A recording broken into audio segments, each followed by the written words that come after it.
down behind the probe, that is a descending thoracic aorta, it cannot be visualized by transthoracic echo. More so, what happens is, if you look at this figure, you have the left atrium here and then you have the aortic valve here, which are more closer to the esophageal probe. The aortic visualization, valve visualization much better. You get high resolution images. Hence, the need for trans-esophageal echo is becoming more and more important. Okay, and sometimes because the patient is on ventilator or the patient is very obese, because the ultrasound beams have to traverse through layers and layer of tissue, that is the skin, muscle, bones, everything, then it may be difficult to get windows. That time trans-esophageal echocardiography is the answer for that. Now here, if you look at it, this probe lies behind the heart, and if you look at it, the posterior structures are basically seen at the top of this sector. So if you divide this image into two parts, one is the near field and the far field. The near field structures are posterior, and opposite to that in the far field are the anterior structures. But in transthoracic echo, it is the other way around. What you see on the top will be anterior structures, and what you see below will be the posterior structures. So if you look at it, the ultrasound beams have hit the posterior inferior wall of the heart first, what you get at the top of the sector, and then you reach the anterior surface.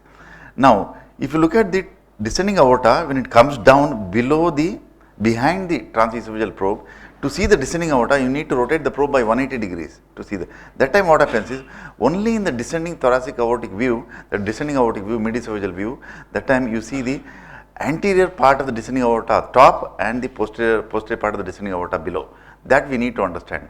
See, there are some very important concepts of transesophageal imaging which we need to understand. Okay.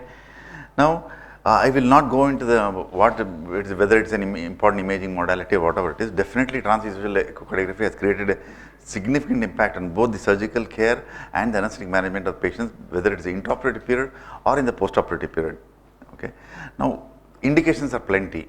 I would say the most important indication would still remain that if there is an unstable hemodynamics and you're not able to find an answer, then transesophageal echo would be the answer for that, leave alone the other parts at all. Okay. Most important is, what are the contraindications? Because here what happens is, transthoracic is totally a non-invasive procedure. Here this becomes invasive procedure. So if you look at the absolute contraindications for that, any patient with any esophageal surgeries, esophageal strictures, cervical spine instabilities, those are the important contraindications for this thing. We cannot put in a TE probe. Okay, that is very important.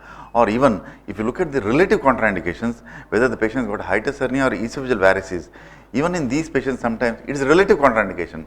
Suppose if you weigh the benefits and risks, whether to introduce the probe or not, if the benefits are much better than the risk, definitely in a patient, I have done it, even if the esophageal varices, when definitive indication is there, you can put in a TE probe and study the heart basically. Now, if you look at it, the Association of American Society of Echocardiography and the Society of Cardiovascular Anesthetists of US have performed, there is a comprehensive views of 20 views. Now, since 2013, they have come out with another 6 views, that is to 8 views, 28 views. But do we need to assess all of them, all the 20 views? I think yes. The more you do it, the more comprehensive way you analyze each and every patient, because it improves your skills, it is